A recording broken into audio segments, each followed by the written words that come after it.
It was a Wednesday morning when Karoline Leavitt, the young, dynamic conservative politician, checked into the sleek, modern hotel in downtown Boston. She had a packed schedule ahead, with back-to-back meetings and media appearances. Despite the hectic day, Karoline was determined to maintain her focus and composure, knowing the eyes of her supporters and critics alike were on her. She approached the reception desk, greeted by a young woman with brightly colored hair and a visible nose ring. Her name tag read Jessie. "Good morning," Karoline said, flashing a professional smile. "I have a reservation under Leavitt." Jessie looked up from her computer screen, her gaze briefly lingering on Karoline's neatly pressed suit and perfectly polished appearance. Karoline was used to people noticing her, but she could tell immediately this wasn't a typical receptionist encounter. Jessie's smile faded, and a subtle roll of the eyes followed. "Let me guess," Jessie said, her tone dripping with sarcasm. "You're one of those conservative types, right?" Karoline froze, her smile faltering for a moment. "Excuse me?" "You know," Jessie continued, leaning back in her chair, "the kind who wants to roll back progress, ignore science, and treat women like second-class citizens." Karoline's blood began to boil. She wasn't a stranger to people challenging her views, but there was something particularly patronizing about the way Jessie spoke. It was as though Karoline's mere presence at the counter was offensive to her. "I'm here to check in, Jessie," Karoline said, her voice calm but firm. "Let's keep this professional, please." Jessie gave a half-hearted shrug, still not looking Karoline in the eye. "Sure, whatever. Here's your key. Room 406.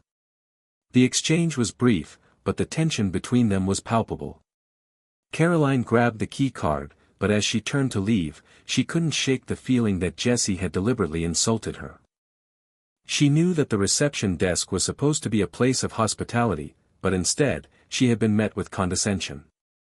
As Karoline walked away, she felt a fire ignite inside her.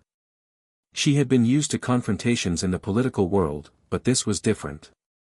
She wasn't just a politician being challenged for her ideas, she was being personally disrespected by someone who was supposed to serve her. And Karoline Leavitt did not tolerate disrespect. The next day dawned with Karoline in full-on warrior mode. She had an important interview with a major news outlet, followed by a strategy session with her team. But the lingering interaction with Jessie still gnawed at her. The insult was personal, and it had unsettled her in a way that was hard to ignore.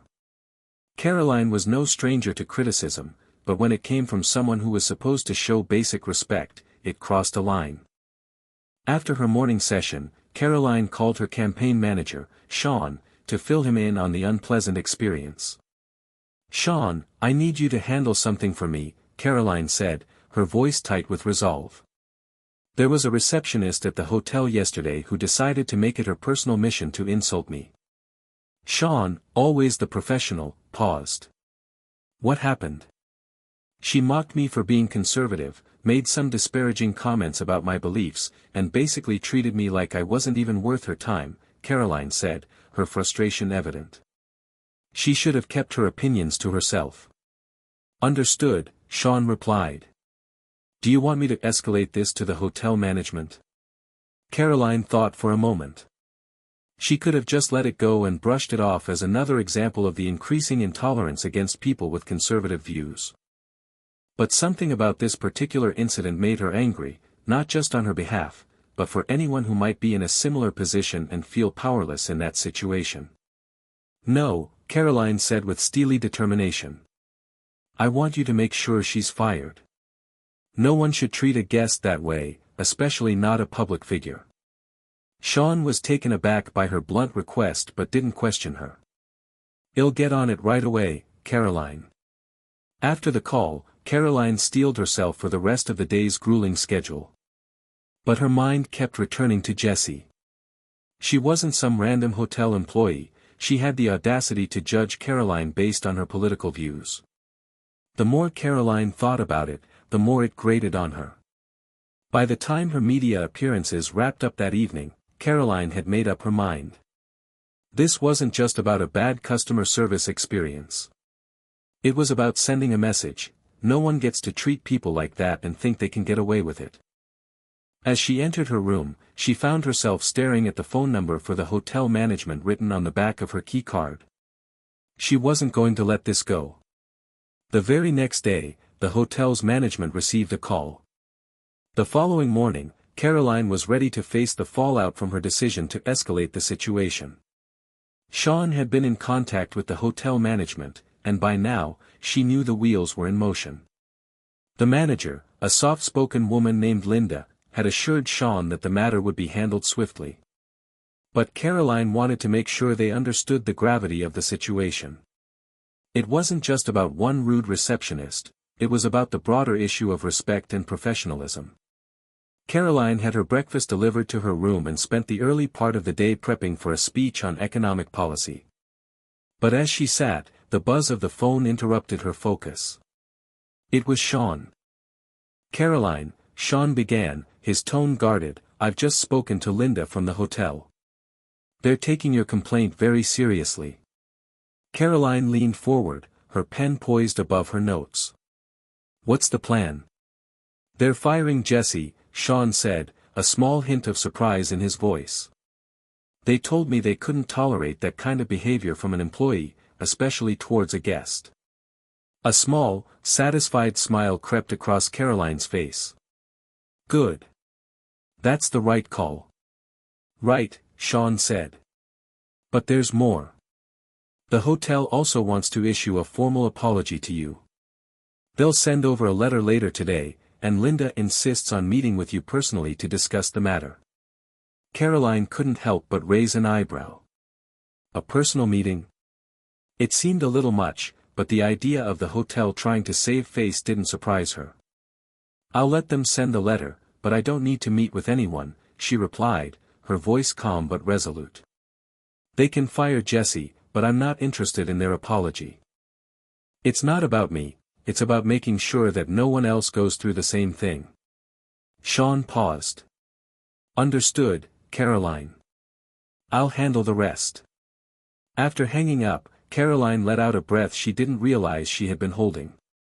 It wasn't about revenge, it was about principle. She knew she had made the right decision, even if some would call it an overreaction. In her world, standing up for herself and for her beliefs meant drawing a line. She had no tolerance for people who thought they could get away with disrespect, regardless of the political divide. As she prepared for her next set of meetings, Karoline couldn't help but wonder how far this incident would reach. She had no doubt that it would be all over the media by the next morning. But that didn't bother her. She knew she had made her stance clear. The next day, the headline was everywhere: "Woke receptionist insults Karoline Leavitt, gets the boot the very next day." But Karoline wasn't concerned with the media frenzy. She had made a point, and it had been heard loud and clear. The incident wasn't over, though. By the time Karoline's press conference rolled around, the story had already taken on a life of its own. News outlets were buzzing with mixed reactions. Some conservatives praised her for standing up to what they saw as woke intolerance, while others criticized her for overreacting. But Karoline knew the truth was simpler than any headline could capture. The hotel had indeed sent the apology letter, but that wasn't the point. The real issue was the systemic disrespect that had led to this incident. The media had been eager to turn her actions into a larger cultural war narrative, and Karoline was more than ready to step into the fray. The room was packed with reporters when she stepped up to the podium, her sharp suit adding an air of authority. She adjusted the microphone and addressed the crowd with poise. "Good afternoon, everyone," she began, her voice clear and strong. "I'm here today not just to talk about a single incident that happened during my stay at a hotel, but to address something much larger." A murmur went through the crowd as Karoline continued. "Yesterday, I called out a specific instance of disrespect that I experienced at the hands of a hotel receptionist. And let me make this perfectly clear, this was not about my political views. This was about basic professionalism and decency. In any workplace, regardless of the job, there are expectations of respect.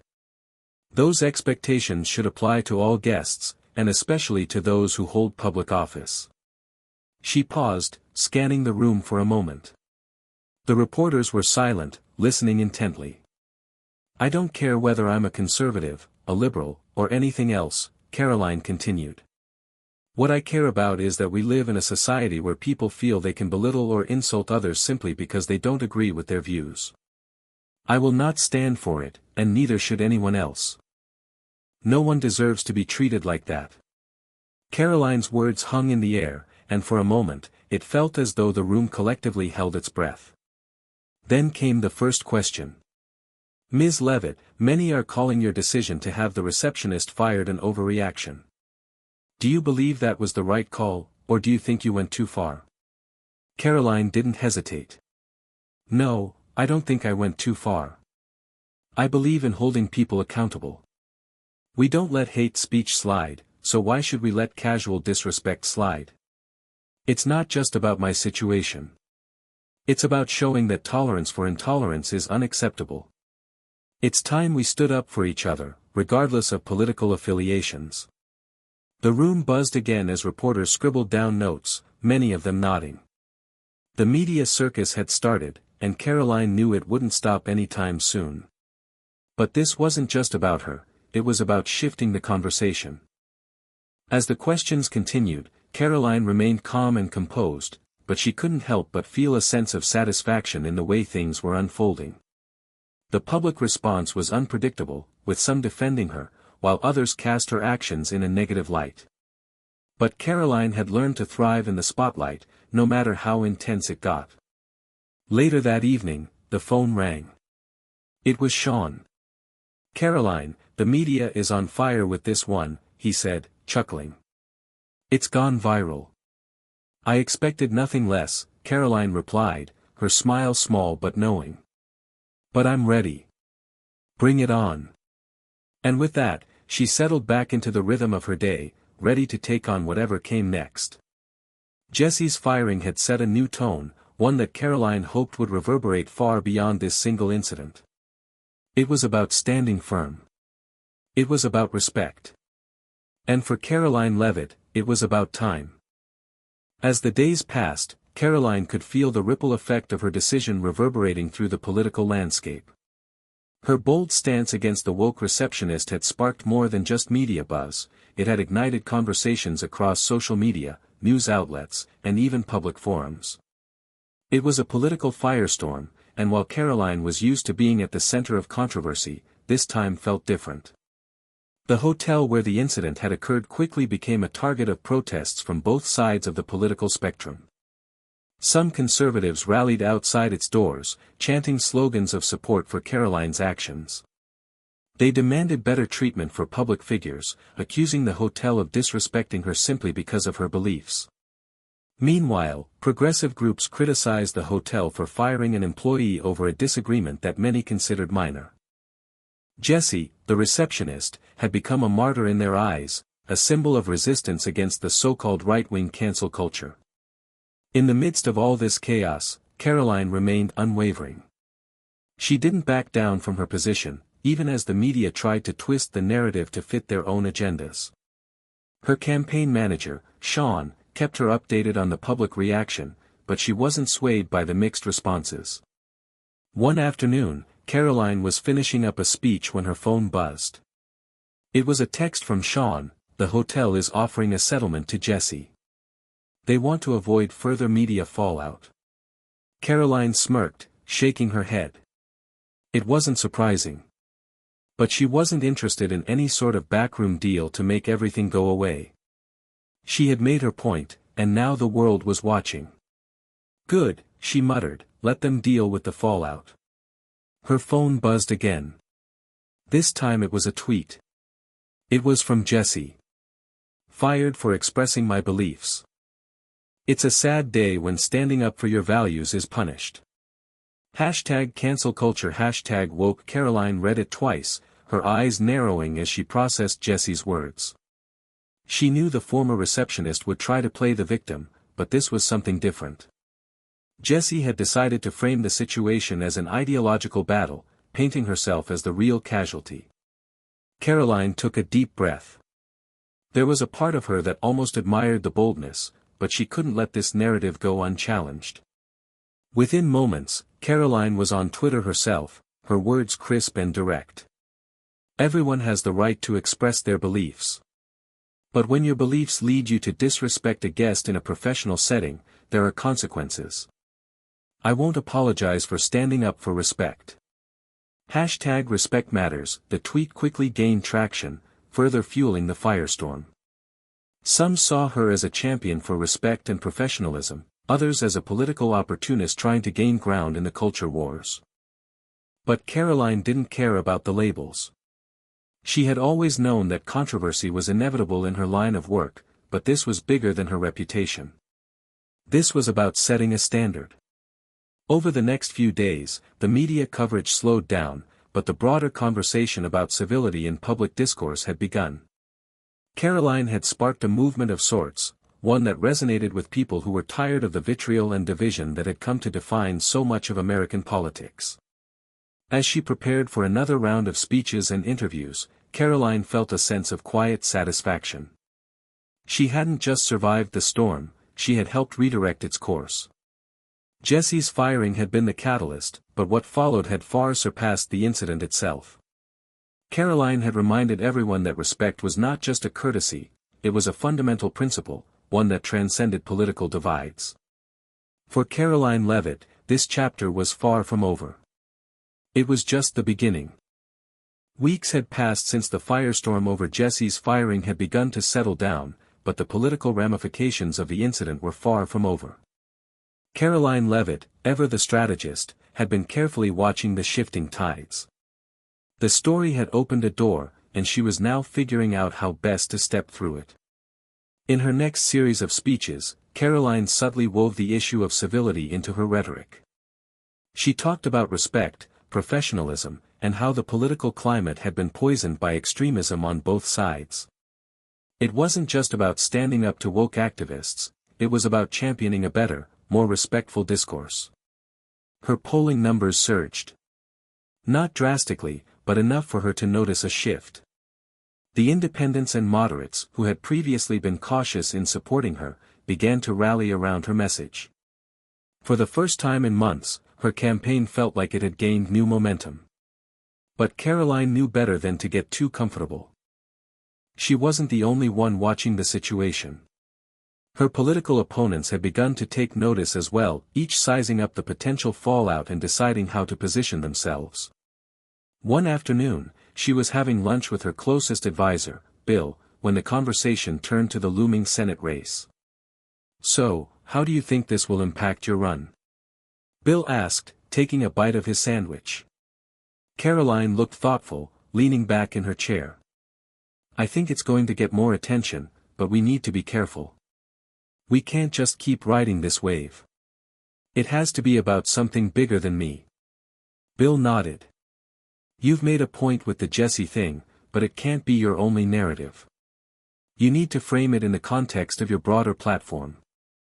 Respect for individuals, a return to civility, and a rejection of the polarization that's taken over Washington." Karoline smiled. "That's exactly what I was thinking. We push the message of unity, but from a conservative standpoint. We're not trying to cancel anyone, but we are trying to create a place where civil discourse can happen again." Just as she was finishing her thought, her phone buzzed. She picked it up and saw a new headline flash across her screen: "Leavitt's woke receptionist, incident sparks growing backlash from progressive allies." Karoline's stomach tightened, but she remained composed. This was inevitable. The left had been quiet for a while, but she knew they wouldn't let this slide without some kind of retort. "Looks like the honeymoon is over," Bill said dryly. Karoline chuckled, then scrolled through the article. It was predictable. The left-wing media had latched onto the narrative that Karoline's stand against Jesse was a thinly veiled attack on working-class people and a symptom of the growing culture war divide. "This is just the beginning," Karoline said, more to herself than to Bill. "They'll attack me on this until they find something else to latch onto. It's part of the game." "Are you worried about it?" Bill asked. "No," Karoline replied firmly. "Because this isn't just about one receptionist. This is about a much larger conversation that no one is willing to have. And they know it. They'll try to twist it, spin it, and make it about me being a villain, but I'm not backing down. I'm going to win this. Bill gave her a small grin. I think that's exactly why they're scared. You're not afraid to call it like it is. Karoline leaned forward, eyes steely. I'm not going to apologize for standing up for what's right. I'll make my case until the end. And if they want to make this about me, fine. Let them. I'm going to make it about all of us.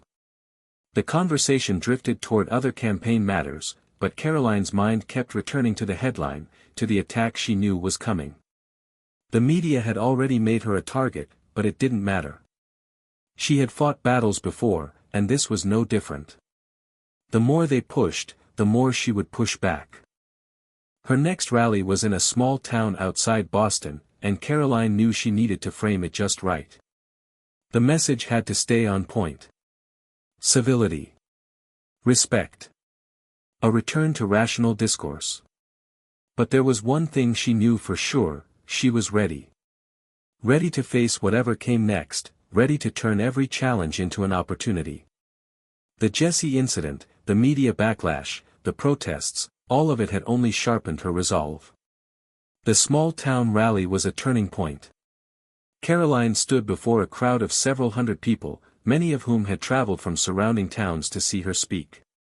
The air was thick with anticipation, but Karoline felt a strange calm wash over her as she took the stage. This wasn't just another campaign stop, it was a pivotal moment to solidify her message and stake her claim in the larger political landscape. She adjusted the microphone and glanced out over the crowd. Her supporters were eager, their eyes glued to her every word.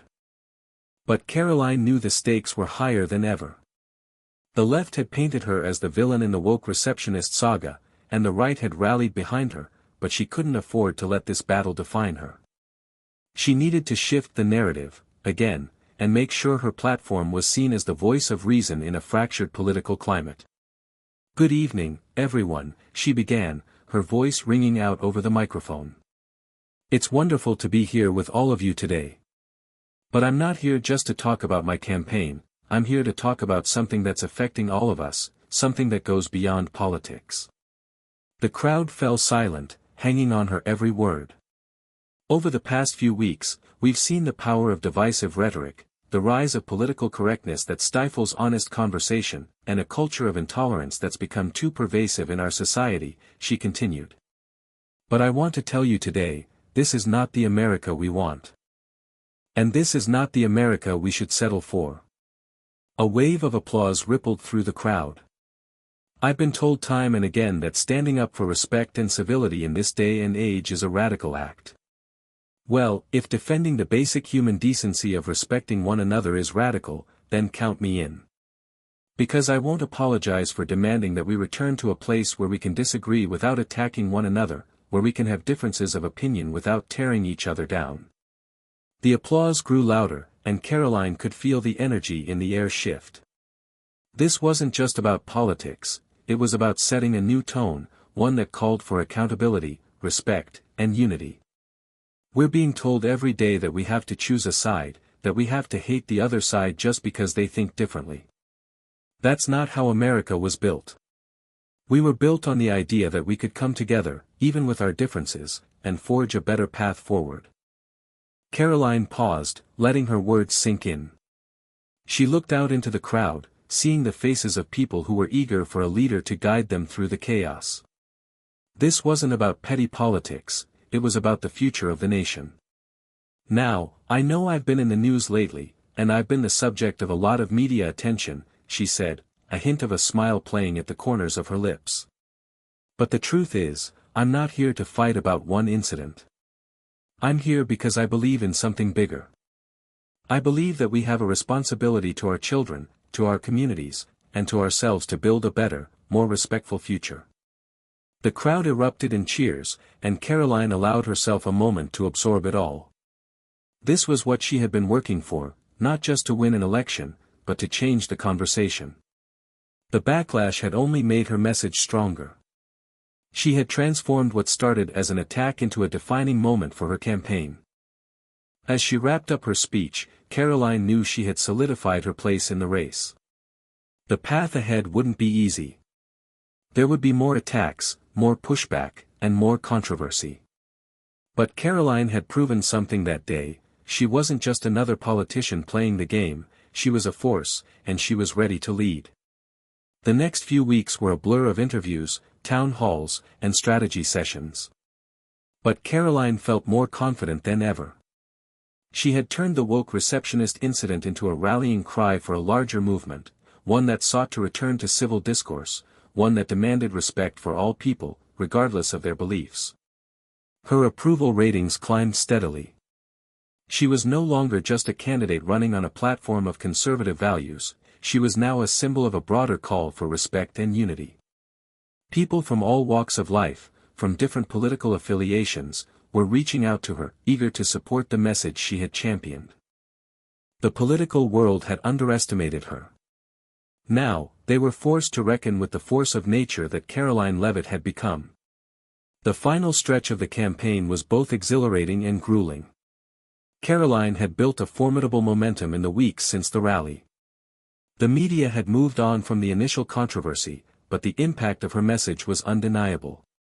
Her call for a return to civility and respect had resonated deeply, not just with conservatives, but with moderates and even disillusioned liberals who were tired of the constant fighting in Washington.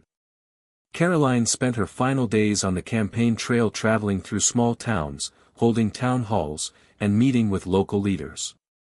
Everywhere she went, people were talking about the same thing: the need for change, for someone who would rise above the noise and unite the country. And Karoline had positioned herself as that leader. Election day arrived, and Karoline stood before her supporters at her final rally, the last chance to make her case before the polls closed.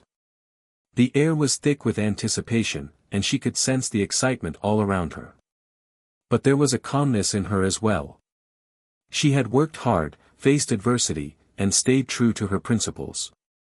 No matter the outcome, Karoline knew she had made an impact. As she took the stage for the final time, the crowd erupted in applause. She smiled, feeling a wave of gratitude for the journey they had all taken together. "Thank you," Karoline began, her voice steady. "Thank you for believing in a future where respect, civility, and unity aren't just talking points, they're the foundation of our political discourse. This campaign was never about me. It was about all of us. It was about making sure that our country's future is built on the values that make us stronger, not divide us." She paused, taking in the faces of the people before her. Her supporters, her team, the ones who had been with her from the beginning. This wasn't just a victory lap, it was a testament to the movement she had sparked. "We may not always agree on everything, but we can agree on one thing: that respect for one another, regardless of our differences, is the only way we will move forward." And that's what this campaign has been about from the very beginning. The crowd cheered, some even wiping away tears. It wasn't just a political victory they were witnessing, it was the culmination of a battle to reclaim the dignity of public discourse. As the night wore on, the results started coming in. Karoline had done it. The numbers climbed, and the margin widened. She had won.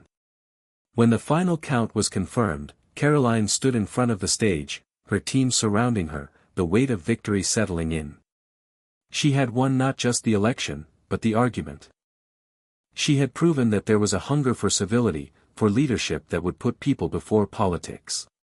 Her phone buzzed with congratulatory messages from her supporters, her staff, and even some unexpected allies. The media, which had spent so much time trying to pigeonhole her into a corner, now had no choice but to acknowledge her victory. She had taken what was meant to be a controversial incident and turned it into the rallying cry for a national movement. In the months that followed, Karoline Leavitt didn't just settle into her new role as a senator, she became a symbol of the change the country so desperately needed. She stood firm, always championing the values that had carried her to victory: respect, unity, and the courage to stand up for what's right, no matter the cost. And as the years went on, Karoline Leavitt became known not just as a politician, but as a leader who had changed the political discourse forever.